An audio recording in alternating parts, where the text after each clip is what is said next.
The Pixel 9 Pro XL was one of my favorites from 2024, so naturally I was looking forward to the 10 Pro XL. And I like this one a lot too. But just like with the 9 Pro XL, my time with this phone was very rudely interrupted by two other phones. This time by the OnePlus 15, and out of absolutely nowhere, the iPhone Air.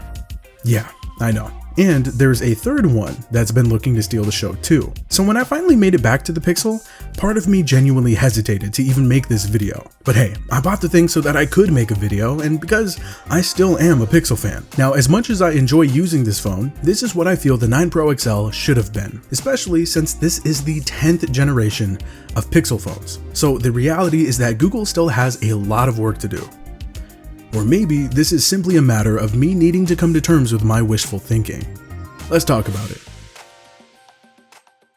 Alright, so the identity of the main flagship Pixel was amplified in 2024 by an updated design that worked so well, Google decided to keep it around another year, which I don't really mind too much. It works, it's held up well for me, I think it looks good, and thanks to that camera module, it's easily identifiable. So even though it looks pretty much the same, there are some notable changes. It's got a bigger battery that charges faster, a brighter display, still one of the best looking panels in a phone. Base storage got doubled, storage is faster now too. Oh, and we got this moonstone color that I really like. The phone has the exact same dimensions as before, but it's 11 grams heavier, and it's noticeable, but not necessarily in a bad way. It actually makes it feel more premium in my opinion. The G logo got bigger on the back for some reason. I really wish they swapped the volume and the power button placement so that the power button would be on the bottom, you know, like almost every other phone out there. The speakers got an interesting tweak. They seem to have more low end now, and to be honest, I don't think the speakers needed more bass. I felt that the 9 Pro XLs had enough, so at times these can sound kind of muddy, but take this with a grain of salt. This is a nitpick and the speakers still sound great. Getting a bigger battery is always a plus too, but I'm not really getting better results than what I got with my 9 Pro XL. I'm usually hovering around 7 hours of screen on time, which is totally fine. It can get me through a day, no problem.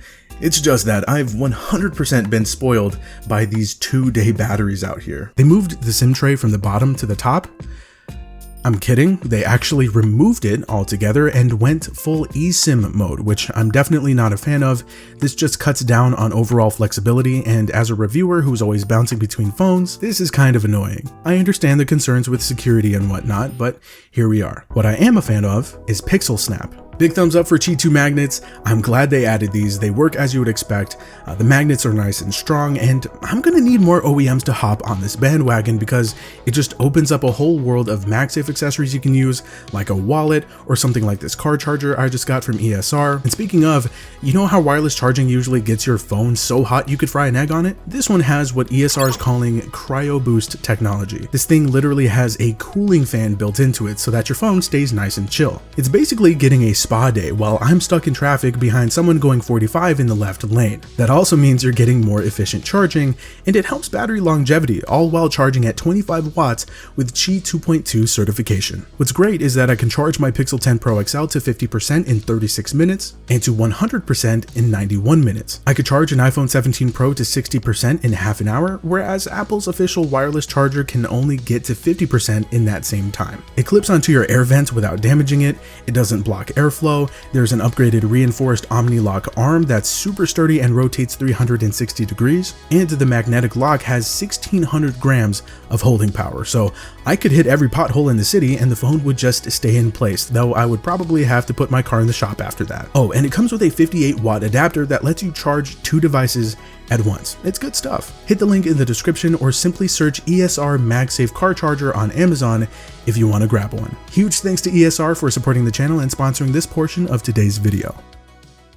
So yeah, there are some meaningful upgrades here. The base storage bump, for example, was something I had my fingers crossed for, and well, that wish was granted. Please let this be the last year that a Pro phone starts with 128 gigabytes of storage. That's just plain goofy. 256 gigs needs to be the new minimum. Thank you. So that's fantastic, right? But guess what? The starting price jumped up another $100.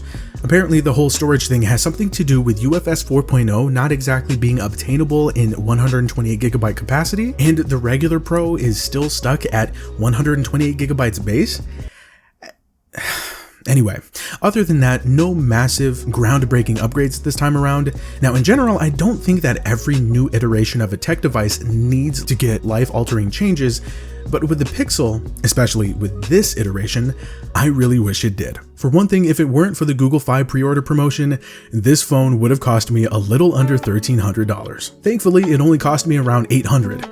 This promo did require I stick with Google Fi for 4 months straight, and if I made any account changes or swapped my eSIM to a different phone at all, that would have voided the promotion. As a reviewer, I wasn't too fond of that, but I also didn't want to drop $1,300 on this thing. I don't think anyone should drop that much on this phone. And I'm certainly not a fan of only being able to recommend a phone for when it goes on sale. I don't really care how often that happens. It shouldn't have to be that way in my opinion. It also cuts into the phone being able to hold its value long term. Maybe that's just me, I don't know. And that leads me to the processor.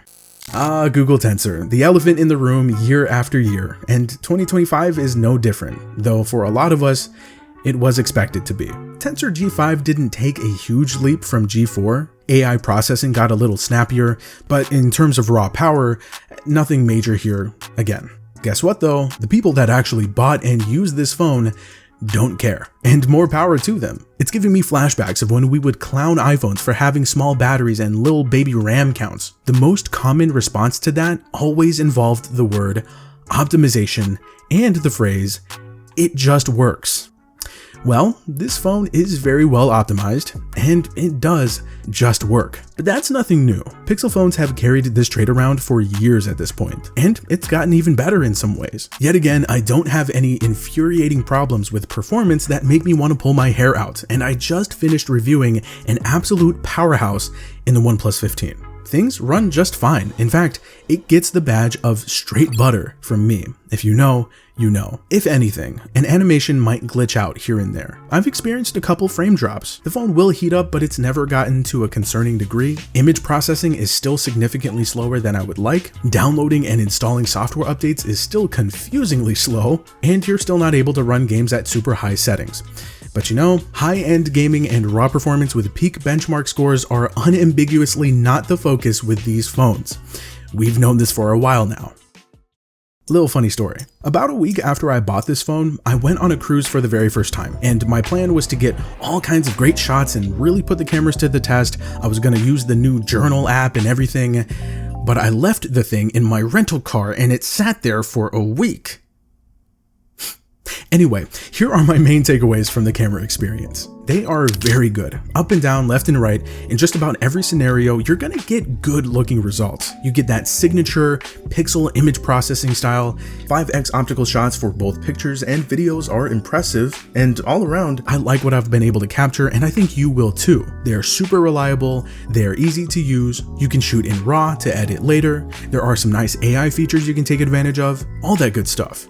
But I do think it's time for a change. Google has used its pretty great computational photography as a crutch for a long time. While there's nothing wrong with relying on software processing, I mean, every OEM does, something's gotta give, because the stagnation in other areas is kind of starting to come back to bite them where it really hurts. Not only is this the same camera hardware as the 9 Pro XLs, but as a whole, they've kind of lost a step. Portrait mode misses the mark more often than I remember. Auto exposure and auto white balance also miss the mark here and there. Switching lenses while recording video is still not as fluid as it needs to be, and I'm still waiting for the camera experience to live up to that pro moniker. I want to shoot in 4K at 120 FPS. I want to shoot in log format. Heck, I just want video capture to look better. Now it's not bad by any means, it's actually pretty solid, but it's still not on the same level as what other top tier phones are able to push out. The iPhone is still the undisputed champ of video capture, and I would love to see Google push the Pixel into being at least competitive in that area,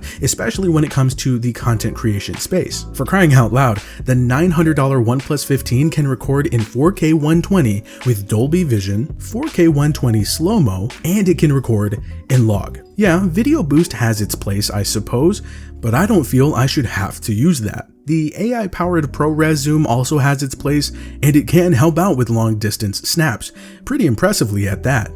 Bottom line, it's time to start cooking again. Honestly, competition has begun leaving this system behind. Come on, let's get some better hardware in here to pair with this awesome software, and fight for that #1 camera position again. Software can do a lot of heavy lifting, but it can't single-handedly carry you to victory. And that, my friend, is the exact theme of this entire phone. But who knows, maybe Google isn't looking to win this category and is satisfied with remaining competitive.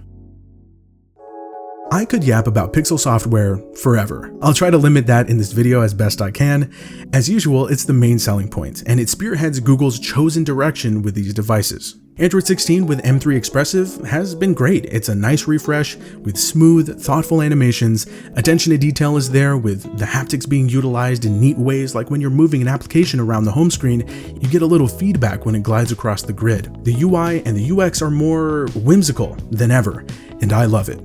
And yo, the themed icons setting can finally tackle all of the icons on the home screen. It's about damn time. We have been waiting for this for so long. It still needs work, but hey, I will gladly take it. It looks so much better now. And oh my goodness, hello? What do you mean this phone can airdrop stuff to iPhones and Macs through QuickShare now? Yep, this came out of nowhere, and it's legit. It's a feature that Google actually worked on, and it does the thing. It works both ways, it's seamless, no need for extra applications or anything. It's unreal. I never thought I'd see the day. Amazing. Who said there aren't any groundbreaking features in this phone? Oh, that was me. To be fair, Google said they're looking to add this to more devices moving forward, but I'll take back what I said until that happens. Speaking of things that'll eventually happen, at some point we'll be able to remove the persistent at-a-glance widget from the home screen, which would be huge. Hopefully that'll come with a choice to remove the search bar too. Customization freaks, stand up. And Android's version of motion cues should be coming at some point too. This works well for me on iPhones, so this rolling out for Android would be awesome. The list of features continues to grow regularly. It's a great thing about Pixels, of course, like there are some new VIP prioritization, summary, and grouped silent notification features. You can remix photos directly in Messages, which is pretty neat. Maps has a power saving mode now, which is awesome. The desktop mode found within developer options got some updates. With this, you can plug the Pixel into a monitor and boom, desktop environment. This obviously isn't final or anything, hence living in developer options, but it works decently well, and I'm definitely looking forward to where they take this down the line. Then of course you've got heaps of other excellent features that set the Pixel apart. You got the voice typing features that are still the best in any phone right now. Same goes for all of the many call features, which recently got live voice translation added to the list. Seems to work well so far, and the list just goes and goes and goes. Now there's no doubt that this is one of the best Android experiences on the market in more ways than one. But as great as the software is and continues to get, it still needs some work. Magic Q has a lot of potential, but I haven't gotten that many prompts for it. To be fair, that could very easily be a skill issue on my part because my life isn't exactly interesting enough to have anything to feed into it for it to spit anything back out at me. For some reason, this black bar shows up in Maps when I put the phone in landscape, but this actually appears to be a straight up Android issue, or maybe the app just needs fixing or something. Also, in addition to being able to remove the at-a-glance and search bar widgets, I would really like some additional customization settings, like in the lock screen. Personally, I would not mind one bit if they copied iOS's ability to have full-on widgets and multiple lock screen, home screen combinations. And I would also like the ability to apply third-party icon packs in the stock launcher. There is this new theme pack feature, but I mean, come on, really? I'll give it some time. It could still get better later on. Also, I was really looking forward to using the conversational help me edit photo editing mode, but yeah, not exactly possible at the moment. Pretty disappointing, but from what I've seen, it works well, so that's cool. Must be nice. This phone is good. Undeniably good. It's not $1,200 good, and I will begrudgingly recommend that the only time you should even think about getting one is with a trade-in, when it's on sale, or with some kind of promotion. Needless to say, I have a wish list for the next model, and if they plan on keeping the price anywhere near the starting price of this one, well, There is no way in the world that this would be asking for too much. In addition to that, I think it's a given at this point that if you have the previous model, you don't need this one.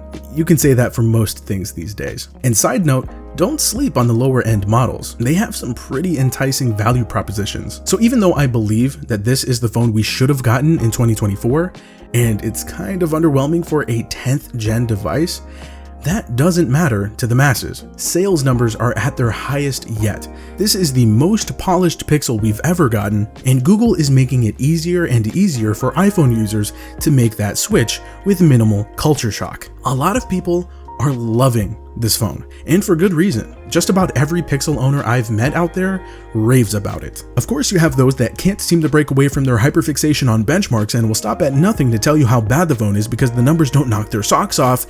And then you have those like me, people who genuinely thoroughly enjoy the phone, but just want to see it succeed to a greater degree in its best possible form. Like I said, software can do a lot of heavy lifting, but it can't single-handedly carry you to victory. Would it not boost the Pixel up in overall rankings and get this into more people's hands if it had higher end hardware to match this sweet, sweet software? Maybe, just maybe, Google will make some serious noise for the 10th anniversary of the Pixel phone. Guess we'll just have to wait and see. I got a question for you, Google. I'll let my guy D Rose handle this one. Do you want to be good or great? You want to be good or great? Let's go talk about it in the comments, y'all. Drop a potato if you're part of the potato gang, and thank you so much for watching.